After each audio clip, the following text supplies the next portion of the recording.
Iran पर टिकी हुई है। ईरान के सुप्रीम लीडर अली खामेनेई की अंतिम यात्रा को लेकर पूरे देश में अभूतपूर्व माहौल है। करोड़ों लोग उन्हें अंतिम विदाई देने के लिए सड़कों पर उतर आए हैं, लेकिन इस जनाजे पर एक बड़े हमले की आशंका ने पूरे पश्चिम एशिया का तनाव कई गुना बढ़ा दिया है। अमेरिका और इजरायल को लेकर ईरान की सख्त चेतावनी के बीच आखिर क्यों खामेनेई का जनाजा दुनिया का सबसे संवेदनशील और सबसे चर्चित आयोजन बन गया है, इस रिपोर्ट को दिखाते हैं।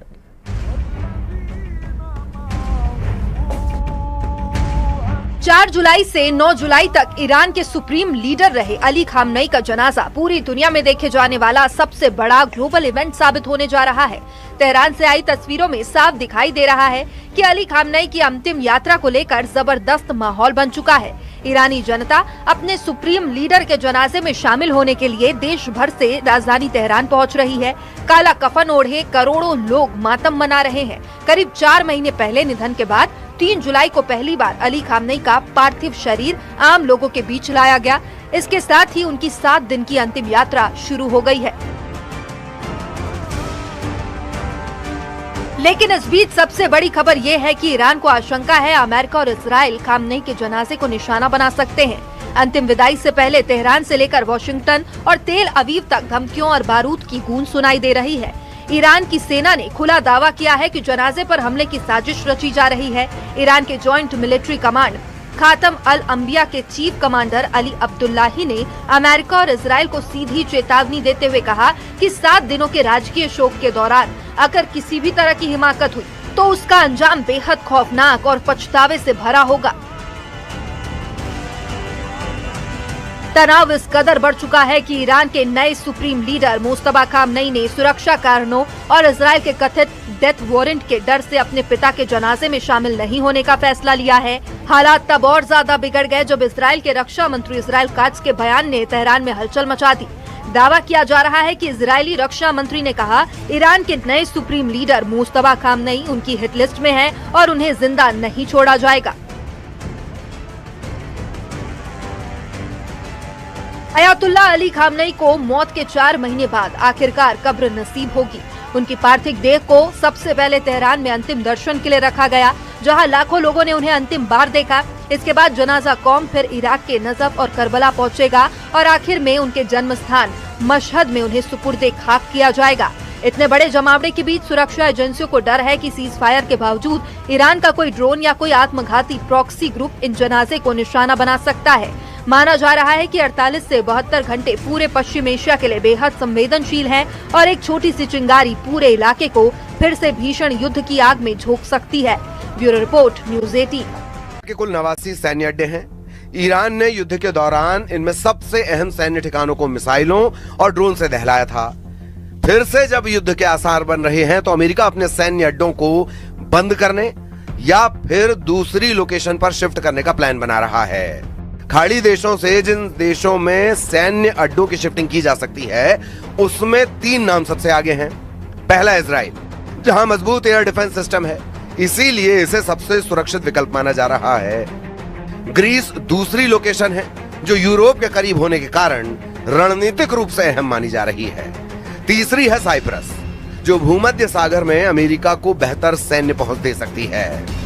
ट्रंप ने जैसे ही अपने सैन्य अड्डों को सेफ हाउस में शिफ्ट किया, फिर ईरान का हिसाब तय है। ट्रंप जितने गुस्से में है उससे यह भी साफ है कि अब ईरान पर B-2 बम वर्षकों जैसे विध्वंसक से हमला होगा। यह अमेरिका का ऐसा बमबाज है जो कभी चमगादड़ की तरह नजर आता है तो कभी चील जैसा दिखता है। ऐसा बम्बर जिसकी उड़ान का मतलब है बहुत ही खास मिशन। अमेरिका का B-2 बॉम्बर BBB फॉर्मूले के साथ उड़ता है। फॉर्मूला BBB यानी बंकर बस्टर बम B-2 दुनिया का अकेला ऐसा बॉम्बर है जो 3 तरह के बहुत ही खतरनाक बंकर बस्टर फायर कर सकता है। पहला है GBU-28, दूसरा है GBU-72, तीसरा है GBU-57, जिससे अमेरिका ने ईरान की फोर्दो परमाणु साइट पर हमला किया था। हालांकि तब ये सवाल उठे थे कि आखिर B-2 के हमले से हासिल क्या हुआ। क्या ट्रंप ईरान के परमाणु कार्यक्रम को पूरी तरह मिट्टी में मिलाने में कामयाब रहे या फिर सब कुछ एक दिखावा साबित हुआ? क्योंकि रूस ने तब अमेरिका की सर्जिकल स्ट्राइक की सफलता पर सवाल उठाए थे। 2025 में 12 दिनों के युद्ध में ईरान ने बराबर की टक्कर दी थी।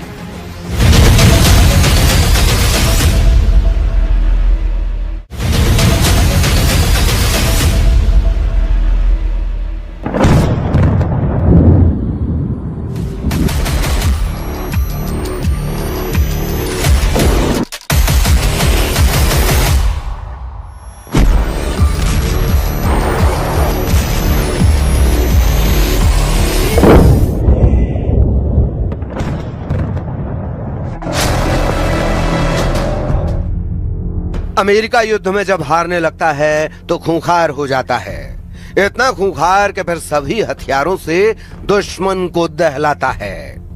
ट्रंप ने साफ कह दिया है कि ईरान को जैसे भी हो हद में लाओ, ईरान को एटम प्रोग्राम पर फौरन समझौता करवाओ।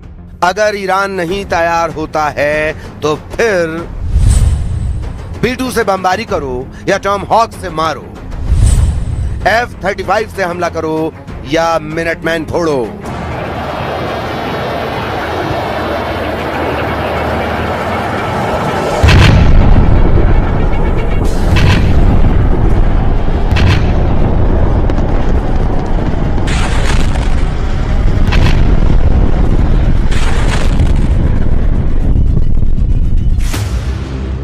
मगर ईरान को अब ट्रंप बख्शने को तैयार नहीं। ट्रंप को अब ईरान की धज्जियां उड़ाने से कोई रोक नहीं सकता। ट्रंप की ईरान ने इतनी परीक्षा ले ली है कि वो होश खो बैठे हैं। ईरान ने कतर में जो कांड किया है उसे ट्रंप ने अपनी इज्जत का सवाल बना लिया है। जैसे ही ईरान की चालबाजी ट्रंप को पता लगी है, उन्होंने फौरन इमरजेंसी वॉर मीटिंग बुलाई। ट्रंप ने रक्षा मंत्री पीट हेग्सेथ और जॉइंट चीफ्स ऑफ स्टाफ के चेयर जनरल डैन केन के साथ वॉर मीटिंग खत्म कर ली है। मुमकिन है जल्द ट्रंप फिर से ईरान को फोड़ने वाला ऑर्डर रिलीज कर दें।